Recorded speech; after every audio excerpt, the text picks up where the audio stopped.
Sin soltar el brazo de Jane, Toppens llegó jadeante a la estación y su oído captó el rumor del tren que se aproximaba. ¡Deprisa! ¡O lo perderemos! Salieron al andén en el preciso momento en que se detenía. Toppens abrió la puerta de un compartimento de primera clase que estaba vacío y las dos muchachas se dejaron caer sobre los mullidos asientos, extenuadas y sin aliento. Un hombre asomó la cabeza y luego pasó al coche siguiente. Jane se sobresaltó y sus pupilas se dilataron por el terror cuando miró a Toppens inquisitivamente. ¿Crees que será uno de ellos? Toppens meneó la cabeza. No, no, no te preocupes. Cogió la mano de Jane. Tommy no nos hubiera obligado a hacer esto si no estuviera seguro de que saldría bien. Pero él no los conoce tan bien como yo. La joven se estremeció. Tú no puedes comprenderlo. 5 años, 5 largos años. Algunas veces creí que iba a volverme loca. No pienses en eso. Ahora ya ha pasado todo. ¿Tú crees? El tren comenzaba a moverse. Poco a poco adquirió velocidad. De pronto, Jane se sobresaltó. ¿Qué ha sido eso? Me ha parecido ver una cara que miraba por aquella ventanilla. No, no hay nadie. Mira. Toppens fue hasta la ventanilla y bajó el cristal. ¿Estás segura? Segurísima. Jane se vio obligada a dar una explicación. Creo que me estoy comportando como una tonta, pero no puedo evitarlo. Si me cogieran ahora. Sus ojos se abrieron desmesuradamente. No, suplicó Toppens. Acuéstate y no pienses. Puedes tener la seguridad de que Tommy no nos hubiera dicho que estaríamos a salvo si no fuera verdad. Mi primo no opinaba lo mismo. Él no quería que viniéramos. Es verdad, repuso Toppens, un poco turbada. ¿En qué estás pensando? Preguntó Jane. ¿Por qué? Tu voz ha sonado tan extraña. Sí, pensaba en algo, confesó Toppens, pero no quiero decírtelo ahora. Quizás esté equivocada, aunque no lo creo. Es una idea que se me metió en la cabeza hace mucho tiempo. A Tommy le ha ocurrido lo mismo, estoy casi segura, pero no te preocupes, ya habrá tiempo para eso después. O tal vez no lo haya en absoluto, de modo que haz lo que te digo, acuéstate ahora y no pienses en nada. Lo intentaré, dijo. Cerró los ojos. Toppens, por su parte, continuó sentada en actitud parecida a la de un terrier en guardia. A pesar suyo, estaba nerviosa y sus ojos iban continuamente de una ventanilla a otra. Le hubiera sido difícil decir lo que temía. Sin embargo, en su interior estaba muy lejos de sentir la confianza que puso en sus palabras.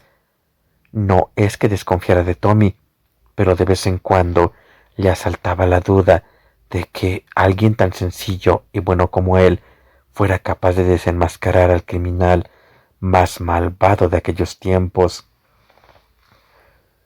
En cuanto se reunieran con Sir James, todo iría bien, pero ¿conseguirían llegar? ¿No se estarían organizando las silenciosas fuerzas del señor Brown contra ellas? Incluso el hecho de ver a Tommy, revólver en mano, la desalentaba. Tal vez ahora estuviese ya en manos de sus enemigos. Toppens trazó un plan de campaña. Cuando el tren se detuvo al fin en Charing Cross, Jane se incorporó, sobresaltada. Hemos llegado. No creí que lo consiguiéramos. Oh, hasta aquí era de esperar que no ocurriera nada. Si tiene que haber problemas, empezarán ahora. Bajemos deprisa. Tomaremos un taxi en cuanto podamos. Al minuto siguiente, cruzaban la salida y subían a un taxi. King Cross, ordenó Toppens, y acto seguido pegó un respingo. Un hombre había mirado por la ventanilla en el momento en que el coche se ponía en marcha y estaba casi segura de que era el mismo que ocupó el compartimento contiguo al suyo, tuvo la horrible sensación de que el cerco se estrechaba por todos lados. ¿Comprendes?, le explicó a Jane. Si creen que vamos a ver a Sir James, eso les despistará. Ahora creerán que vamos a casa del señor Carter, que vive en las afueras, al norte de Londres. En Holborn había un atasco y el taxi tuvo que detenerse. Aquello era lo que Toppens había estado esperando. ¡Deprisa!, susurró. ¡Abre la portezuela de la derecha! Las dos jóvenes se apearon y se confundieron entre el tránsito, y poco después se hallaban en otro taxi, en dirección contraria, esta vez para ir directamente a Carlton House Terrace. «Vaya», dijo Toppens con gran satisfacción, «esto les despistará. Tengo que reconocer que soy bastante inteligente. ¿Cómo se enfadará el otro taxista?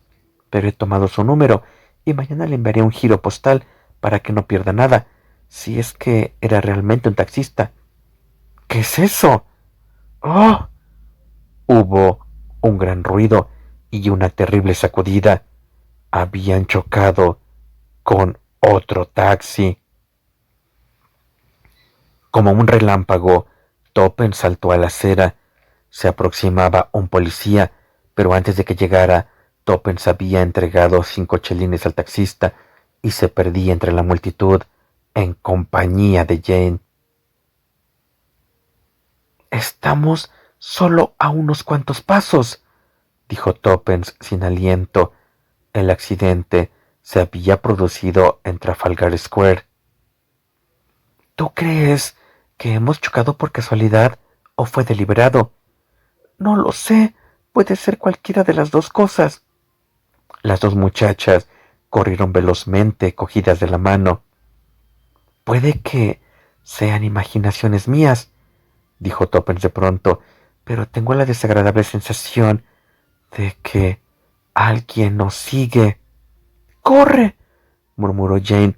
«¡Oh, corre!». Estaba llegando a la esquina de Carlton House Terrace y sus temores se disiparon. De pronto, un hombre alto y al parecer beodo les bloqueó el paso.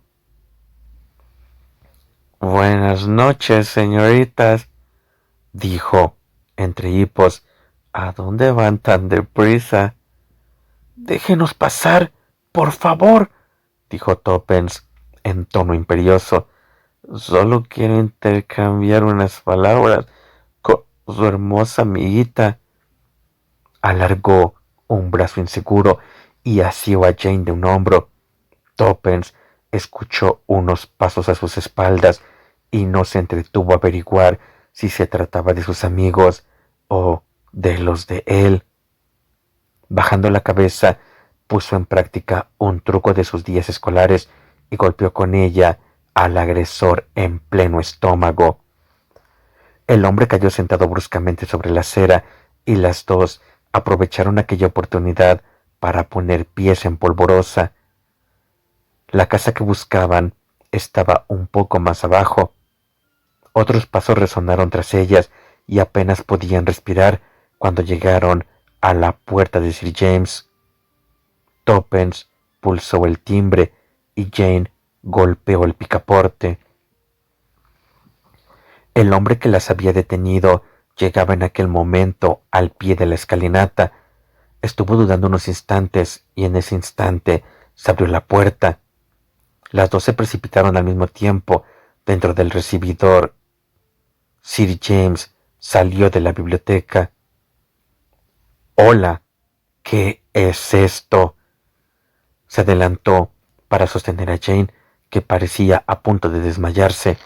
La llevaron a la biblioteca y la tendieron sobre el sofá de cuero. Sirvió un poco de coñac en un vaso y la obligó a beber. Jane se sentó, todavía con los ojos muy abiertos por el miedo. «Todo está bien. No tiene por qué temer, pequeña. Ahora está a salvo». Su respiración se hizo más acompasada y el color volvió a sus mejillas. Sir James miraba a Toppens fijamente. De modo que no ha muerto, señorita Toppens. Está tan viva como su amigo Tommy. Los jóvenes aventureros no se dejan matar así como así. Eso parece, manifestó Sir James secamente. Estoy en lo cierto al pensar que su aventura ha terminado con éxito y que esta señorita es... Se volvió hacia la muchacha sentada en el sofá. ¿La señorita Jane Finn? Sí, yo soy Jane Finn y tengo muchas cosas que contarle. Cuando se sienta con fuerzas, Jane se sentó en una de las enormes butacas y comenzó su historia. Me embarqué en el Lusitania, pues iba a incorporarme a mi nuevo empleo en París. Me preocupaba muchísimo la guerra y me moría de ganas de ayudar de alguna manera. Había estudiado francés y mi profesora me dijo que necesitaban ayuda en un hospital de París, de modo que escribí ofreciendo mis servicios y me aceptaron. No tenía ningún pariente, así que me fue fácil arreglarlo todo. Cuando el Lusitania fue torpedeado, un hombre se acercó a mí. Había reparado en él en más de una ocasión y siempre me dio la sensación de tener miedo de algo o de alguien. Me preguntó si era norteamericana y patriota y me dijo que era portador de unos papeles que eran cuestión de vida o muerte para los aliados. Me pidió que me hiciera cargo de ellos. Yo debía esperar que apareciera un anuncio en The Times y, si no aparecía, entregarlos al embajador norteamericano. Lo que pasó después todavía me parece una pesadilla. Algunas veces vuelvo a verlo en sueños. Lo contaré muy por encima. Danvers me dijo que estuviera alerta, que posiblemente lo habían seguido desde Nueva York, aunque no estaba seguro. Al principio no tenía sospechas, pero una vez en el bote salvavidas, camino de Holyhead, empecé a sentirme intranquila. Había una mujer que se ocupaba mucho de mí y siempre hablaba conmigo, una tal señora Vandermeyer. Al principio le estaba agradecida por sus atenciones. No obstante, había algo en ella que me desagradaba, y en el barco irlandés que nos recogió la vi hablando con un hombre de extraño aspecto, y por el modo de mirarme comprendí que hablaban de mí. Recordé que ella estaba cerca cuando Danvers me entregó el envoltorio en el Lusitania y que antes de eso había tratado de hablar con él un par de veces. Empecé a asustarme, pero no sabía qué hacer. Me asaltó la idea de detenerme en Holyhead y no continuar hasta Londres aquel día, pero no tardé en comprender que era una gran estupidez. Lo único que cabía hacer era comportarme como si no sospechara nada y esperar acontecimientos. Tomé una sola precaución, abrí el envoltorio impermeable y sustituí el documento por un papel en blanco, de modo que, si alguien me lo robaba, no importase. Lo que me preocupó en extremo era dónde esconder el auténtico. Al fin lo desdoblé. Constaba solo de 2 folios y los introduje entre las páginas de una revista. Pegué los bordes con la goma de un sobre y la llevé siempre en el bolsillo de mi chaqueta. En Holyhead traté de ocupar un compartimiento entre personas de aspecto normal, pero siempre me encontraba con gente que me empujaba en dirección contraria a la que yo quería ir. Era algo aterrador. Al fin me vi en el vagón en que iba la señora Vandermeyer. Salí al pasillo, pero los demás compartimientos estaban llenos y tuve que volver a mi sitio. Me consolé pensando que había otras personas. Un hombre de aspecto agradable y su esposa iban sentados delante de nosotros. Recliné la cabeza y cerré los ojos. Imagino que me creyeron dormida, pero mis ojos no estaban cerrados del todo, y de pronto vi que el hombre de aspecto agradable sacaba algo de su maleta y se lo entregaba a la señora Vandermeyer, al tiempo que le guiñaba un ojo. No puedo explicarles lo que pasó por mi mente. Mi único pensamiento era salir al pasillo tan pronto me fuera posible. Me levanté tratando de parecer natural y tranquila.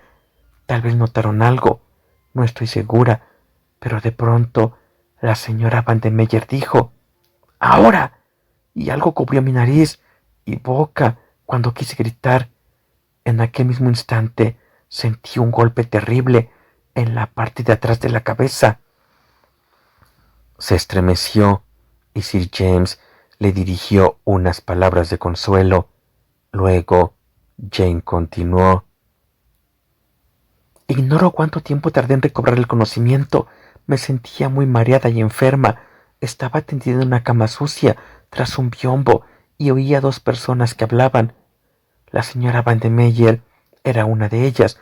Luego empecé a comprender de qué se trataba y me horroricé. Aún no sé cómo logré contenerme y no gritar. Habían encontrado los papeles, el envoltorio impermeable, con las 2 hojas en blanco. Estaban furiosos. No sabían si yo había cambiado los papeles o si Danvers era portador de un señuelo para despistar, mientras el verdadero mensaje era enviado por otro conducto. Hablaron de... Cerró los ojos. Torturarme hasta que lo averiguaran. Hasta entonces no había conocido aquel miedo aterrador. Una vez se acercaron a mirarme. Yo cerré los ojos, simulando seguir sin conocimiento, pero temía que oyeran los latidos de mi corazón. Sin embargo, volvieron a marcharse. Empecé a pensar y pensar. ¿Qué podía hacer? Sabía que era incapaz de soportar cualquier tipo de tormento. De pronto, algo me hizo pensar en la pérdida de memoria. Era un tema que siempre me había interesado y había leído muchísimo sobre él y lo dominaba. Si conseguía ponerlo en práctica con éxito, tal vez lograra salvarme.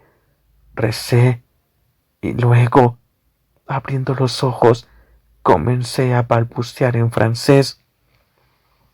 La señora Vandermeyer dio vuelta al biombo en el acto. Su rostro tenía una expresión tan perversa que casi me muero, pero le sonreí, preguntándole en francés dónde me encontraba. Comprendí que estaba desconcertada y llamó al hombre con el que había estado hablando. Este permaneció junto al biombo, con el rostro en la penumbra, y empezó a hablarme en francés. Su voz era vulgar y tranquila. Sin embargo, sin saber por qué, me asustó aún más que ella. Me daba la impresión de que podía leer en mi interior, pero continué con mi farsa. Volví a preguntar dónde me encontraba y luego dije que debía recordar algo, pero que de momento no me acordaba de nada. Procuré mostrarme cada vez más preocupada. Me preguntó cómo me llamaba. Yo dije que no lo sabía, que no conseguía recordar nada. De pronto me cogió una mano y empezó a retorcerme el brazo. Me hacía mucho daño y grité. Continuó retorciéndomelo y yo grité y grité, pero procurando lanzar exclamaciones en francés. Ignoró cuánto tiempo hubiera continuado así, pero por suerte me desmayé. Lo último que oí fue una voz que decía: no finge, una chica de su edad no sabe tanto francés y no es francesa. Me figuro que olvidaron que las muchachas norteamericanas son más adultas que las inglesas, aunque tengan la misma edad, y se interesan más por los temas científicos. Cuando recobré el conocimiento, la señora Vandermeyer se mostró dulce como la miel. Me figuré que había recibido órdenes. Me habló en francés, diciéndome que había sufrido una conmoción y que había estado muy enferma, pero que no tardaría en recuperarme. Fingía estar bastante aturdida y que el doctor me había hecho daño en la muñeca. Ella pareció aliviada al oírlo. Luego se marchó de la habitación. Yo seguía atenta y no me moví durante algún tiempo. No obstante, al fin me levanté y examiné la estancia. Pensé que, aunque me estuvieran observando, parecería natural, dadas las circunstancias. Era un lugar sucio y destartalado. No tenía ventanas, cosa que me llamó la atención. Imaginé que la puerta estaría cerrada, pero no lo comprobé. En las paredes había algunos cuadros descoloridos representando escenas de Fausto.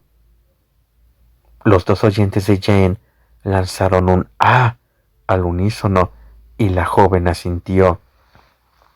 Sí, estaba en la casa del Soho, donde encerraron al señor Beresford. Claro que entonces ni siquiera sabía que estaba en Londres. Una cosa me preocupaba, pero mi corazón saltó de gozo al ver mi chaquetón sobre el respaldo de una silla. La revista seguía estando en el bolsillo. Si pudiera estar segura de que no me observaban, revisé las paredes con suma atención. No parecía haber ninguna mirilla. Sin embargo, estaba segura de que debía verla. De pronto, me senté sobre la mesa y, escondiendo el rostro entre las manos, comencé a sollozar, exclamando: «Mon Dieu, mon Dieu». Tengo un oído muy fino y alcancé a oír el rumor de una falda y un crujido ligero. Eso fue suficiente para mí. Me vigilaban. Volví a tenderme en la cama y al cabo de un rato la señora Vandermeyer me trajo algo para comer. Seguía mostrándose muy amable. Supongo que sus instrucciones eran que se ganara mi confianza. De pronto, y sin dejar de observarme un instante, me enseñó un envoltorio impermeable, preguntándome si lo reconocía. Lo cogí entre mis manos y estuve mirándolo con aire intrigado. Luego meneé la cabeza. Sin embargo, dije que tenía la vaga impresión de recordar algo relacionado con él, pero que cuando iba a acudir a mi memoria volvía a alejarse. Entonces me dijo que yo era su sobrina y que la llamara tía Rita. Obedecí y agregó que no me preocupara, que no tardaría en recobrar la memoria. Fue una noche terrible. Tracé un plan antes de que volvieran. Los papeles habían estado seguros hasta entonces, pero dejarlos ahí por más tiempo representaba un gran riesgo. Podían tirar la revista en cualquier momento. Permanecí despierta hasta lo que yo calculé que debían ser las 2 de la mañana. Entonces me levanté sin hacer ruido y fui palpando la pared hasta dar con uno de los cuadros que descolgué, el de Margarita con su joyero. Saqué la revista de mi chaquetón y un par de sobres que había puesto en ella. Entonces fui hasta el lavabo y humedecí el papel marrón de la parte posterior del cuadro hasta que logré separarlo. Previamente había arrancado las 2 páginas de la revista con las 2 preciosas hojas del documento y las deslicé entre el lienzo y el papel marrón. Con un poco de goma de los sobres conseguí pegarlo de nuevo. Nadie sospecharía. Volví a colgarlo en la pared, puse la revista de nuevo en el chaquetón y volví a acostarme. Estaba satisfecha del escondite. Nunca se les ocurriría mirar en sus propios cuadros. Esperaba que llegasen a la conclusión de que Danvers llevaba consigo un documento falso y que al fin me dejarían en libertad. A decir verdad, creo que esto debieron pensar al principio y en cierto modo entrañaba un serio peligro para mí. En realidad, nunca hubo muchas posibilidades de que me dejaran libre. Después, supe que estuvieron a punto de deshacerse de mí, pero el primer hombre, que era el jefe, prefirió mantenerme con vida, por si acaso los hubiera escondido y pudiera decirles dónde estaban cuando recobrase la memoria. Durante semanas me vigilaron a sol y a sombra. Algunas veces me interrogaban. Supongo que no ignoraban nada acerca del tercer grado, pero conseguí no traicionarme, aunque aquella tensión fue terrible. Volvieron a llevarme a Irlanda y vigilaron todos mis pasos por si había escondido algo en ruta. La señora Vandermeyer y otra mujer no me dejaron ni un momento. Decían que era pariente de la señora Vandermeyer y que había perdido la memoria debido al hundimiento de Lusitania. No tenía nadie a quien acudir sin que me descubrieran, y si me arriesgaba y fracasaba, la señora Vandermeyer iba tan bien vestida y era tan hermosa que estaba segura de que todos habrían de creerle a ella cuando les dijera que yo sufría manía persecutoria. Comprendí que los horrores de mi aislamiento serían mucho más terribles si llegasen a enterarse de que había estado fingiendo. Sir James asintió comprensivamente. La señora Vandermeyer era una mujer de gran personalidad. Por su posición social, le habría resultado fácil que le creyeran. Las acusaciones contra ella no se hubieran tenido en cuenta, por más sensacionales que fueran. Eso es lo que pensé. Terminaron por enviarme a un sanatorio en Bournemouth. Al principio no sabía si era falso o auténtico. Una enfermera se encargó de mí. Yo era una enferma especial. Me pareció tan simpática y normal que al fin decidí confiar en ella. La providencia me salvó a tiempo de caer en aquella trampa. Por casualidad, mi puerta estaba entreabierta y la oí hablar con alguien en el pasillo. Era una de ellos. Aún imaginaban que pudiera estar fingiendo y era la persona encargada de asegurarse. Después de esto, ya no me atreví a confiar en nadie. Creo que casi me hipnoticé yo misma. Al cabo de un tiempo, apenas recordaba que era Jane Finn. Estaba tan acostumbrada a representar el papel de Janet Van de Meyer que mis nervios empezaron a fallarme. Estuve enferma de verdad varios meses y caí en una especie de atontamiento. Tenía el convencimiento de que iba a morir pronto y nada me importaba ya. Dicen que una persona cuerda puede llegar a perder la razón encerrada en un manicomio. Creo que eso es lo que me sucedió. Representar aquel papel se había convertido para mí en una segunda naturaleza. Al final, ni siquiera me sentía desgraciada, solo práctica. Todo me daba igual y los años fueron transcurriendo. De repente, las cosas cambiaron. La señora Van de Meyer regresó a Londres. Ella y el médico me estuvieron haciendo preguntas y probaron diversos tratamientos. Se habló de enviarme a un especialista de París. Al final, no se arriesgaron. Oí algo que parecía demostrar que otras personas amigas me buscaban. Más tarde, supe que la enfermera que me cuidaba había ido a París para consultar al especialista, simulando ser yo.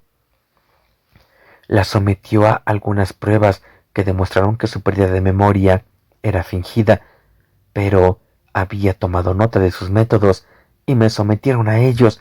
Confieso que no hubiera logrado engañar a un especialista dedicado a estudiar casos semejantes, pero me las arreglé para salir airosa de sus artimañas. El hecho de que ya no pensara como Jane Finn me ayudó mucho.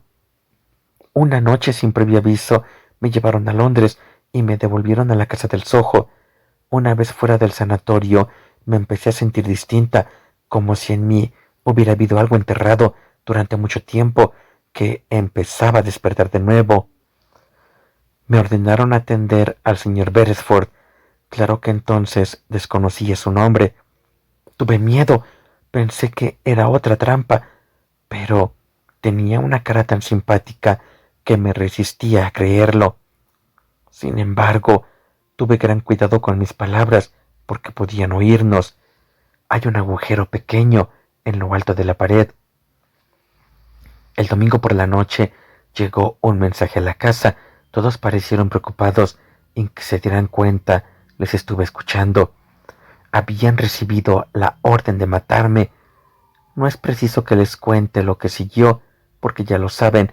Creí que tendría tiempo de subir para sacar los papeles de su escondite, pero me atraparon y en ese momento se me ocurrió gritar que el prisionero se escapaba y que yo deseaba volver con Marguerite. Grité el nombre 3 veces con todas mis fuerzas para que creyeran que llamaba a la señora Van de Meyer, pero con la esperanza de que el señor Beresford se le ocurriera pensar en el cuadro. Lo había descolgado el primer día y eso fue lo que me impidió confiar en él. Hizo una pausa. Entonces, el documento, dijo Sir James, sigue estando en la parte de atrás de uno de los cuadros de esa habitación. Sí. La joven volvió a tenderse en el sofá, extenuada por la tensión de rememorar aquella historia. Sir James se puso en pie y miró su reloj. Vamos, dijo, tenemos que ir enseguida. ¿Esta noche? Preguntó Toppens, sorprendida. Mañana quizás sea demasiado tarde, replicó Sir James en tono grave. Además, si vamos esta noche, tenemos la oportunidad de capturar al gran hombre y supercriminal, al señor Brown. Hubo un silencio y Sir James continuó. Las han seguido hasta aquí, de eso no hay duda. Cuando salgamos de esta casa volverán a seguirnos, pero no nos molestarán, porque el señor Brown quiere que lo guiemos.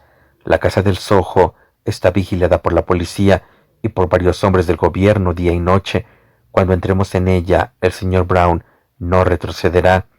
Lo arriesgará todo con tal de conseguir la chispa que estalla la bomba, y él imagina que el riesgo no será grande, puesto que entrará conmigo. Toppens enrojeció, abriendo la boca impulsivamente. Pero hay algo que usted ignora, ya que no se lo he dicho. Miró a Jane, perpleja. ¿De qué se trata?, preguntó Sir James, impaciente. No hay que vacilar, señorita Toppens. Tenemos que estar seguros de todo. Sin embargo, Toppens, por primera vez, parecía tener la lengua paralizada.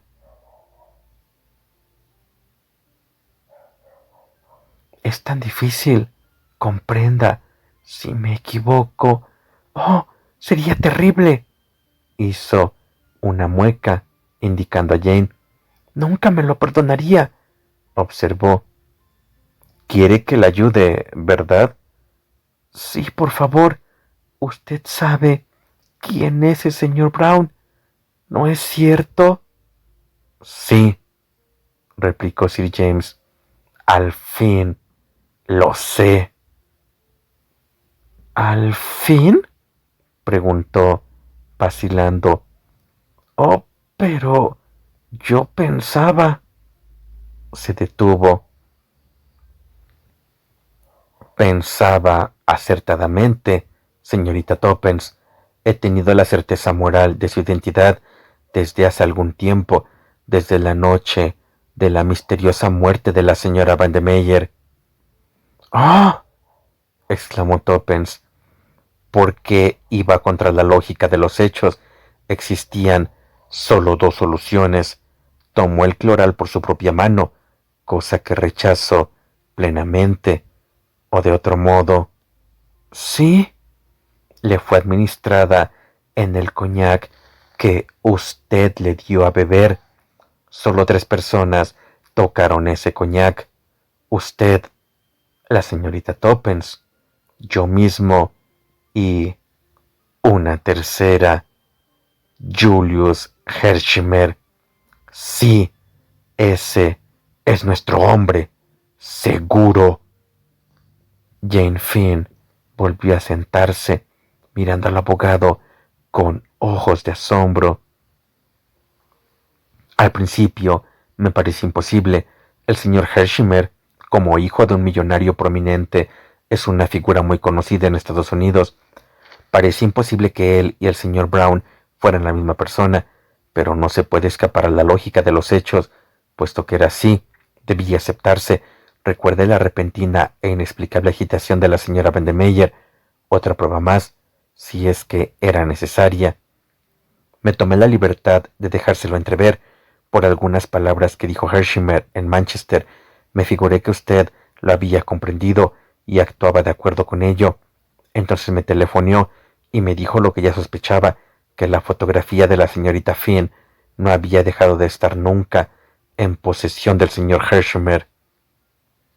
Jane se levantó de un salto. ¿Qué quiere usted decir? ¿Qué trata de insinuar? ¿Que Julius es el señor Brown? Julius, mi propio primo. No, señorita Finn, dijo Sir James inesperadamente.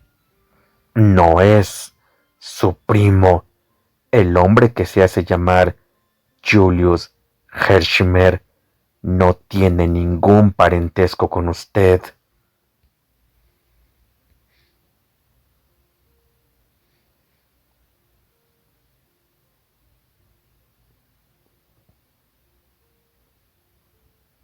Capítulo 25. La historia de Jane Finn.